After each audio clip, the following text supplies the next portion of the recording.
October 2023, Denver, Colorado. The air was crisp, leaves crunched underfoot, and the Larimer Square Farmers Market buzzed with flannel-clad millennials sipping oat milk lattes. I, 27 female, a yoga instructor and part-time barista, was hauling a cart of pumpkins, cursing my impulse to embrace fall. That's when Lucas, 29 male, a data analyst with a denim jacket and a lopsided grin appeared, raking leaves for a vendor's booth like he was auditioning for a Patagonia ad. "Your gourd game's strong, but your cart skills need work," he teased, grabbing the handle to help. I laughed, blushing, and we ended up at a coffee stall, debating pumpkin spice's cultural dominance. Lucas was all logic, charts, patterns, spreadsheets, but his warmth drew me in. I'm all vibes, flow, intuition, messy buns. We swapped numbers, and soon, our dates were Denver's best. Hiking in the Rockies, brewery hopping, planting a herb garden in his Capitol Hill apartment's tiny backyard. Lucas loved metaphors. Over beers at Ratio Beer Works, he said relationships are gardens. You rake away weeds, fights, doubts, to let the roots grow. I melted.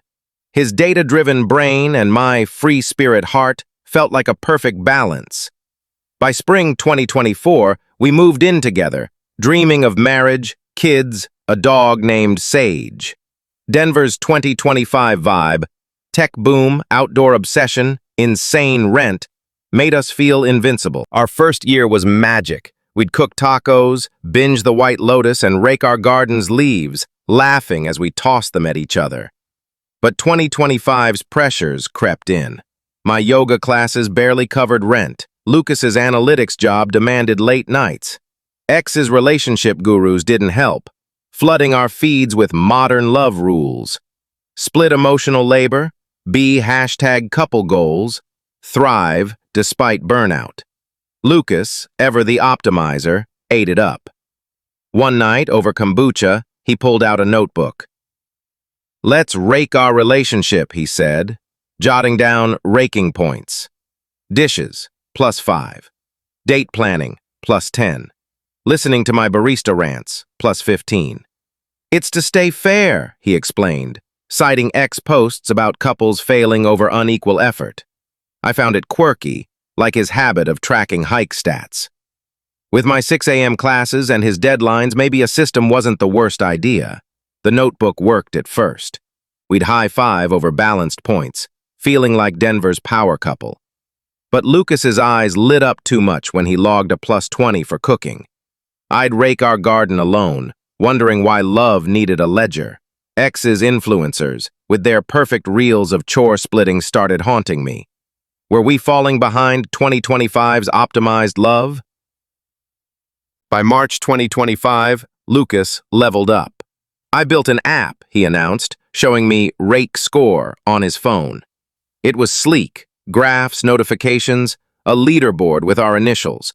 Categories included chores, emotional support, romance, even conflict resolution points. "It's relationship science," he said, inspired by X's emotional labor debates. I downloaded it, charmed by his passion but uneasy. At first it was fun. I'd get a ping. Lucas planned a date, 15.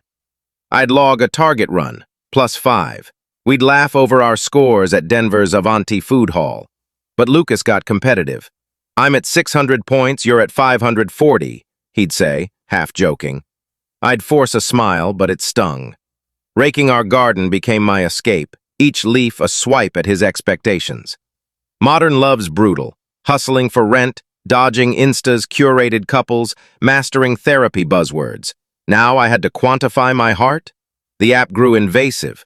Lucas added intimacy points. Yep, that. He'd check Rake Score like a stock ticker, sighing if I lagged. I told him it felt cold, but he'd say, "Data's honesty. No one's raking more than the other." I started resenting him. Once, I forgot to log a coffee run and he accused me of dodging accountability. Our hikes, once sacred, turned into point-logging sessions. Denver's snowy streets mirrored our chill. By summer 2025, Rake Score was a tyrant. Lucas compared us to ex-influencers who raked love better, showing me reels of couples with data-driven partnerships. "They're thriving," he'd say. I felt like a failing startup. My yoga business struggled. His promotion talks stressed him out. Our friends noticed. My bestie, Mia, said Lucas seemed more app than human.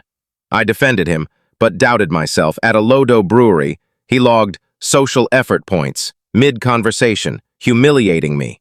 I told him I hated Rake Score, that it stripped our soul. He doubled down. This is 2025 love, transparent, equal. I'd rake our garden, tears falling, picturing a life without his graphs. Subplots piled up. A client ghosted my yoga class. Lucas's boss pushed him to pitch Rake Score as a side hustle. Our landlord hiked rent. Denver's tech outdoor vibe, craft markets, trail runs, felt like a glossy trap. I tried talking. Over pho in Rhino, I begged for less app, more us. He promised to ease up, but days later he added growth mindset points. I felt trapped, tiptoeing to avoid negative scores. X's #couple goals mocked me. Were we broken for not being perfect?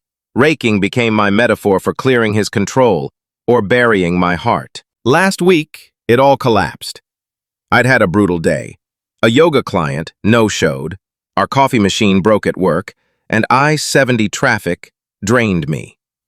I got home, craving a hug. Lucas opened Rake Score. I cooked, +20, but you didn't ask about my project deadline. -10. I snapped. "Love's not a game," I screamed, voice cracking.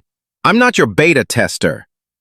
He yelled back, "You're not raking your share, I'm carrying us." Our words cut deep. I called him a control freak. He called me ungrateful. Flashbacks hit. Lucas surprising me with a yoga mat, dancing in our kitchen. Now, he was a stranger behind a screen. I grabbed my bag.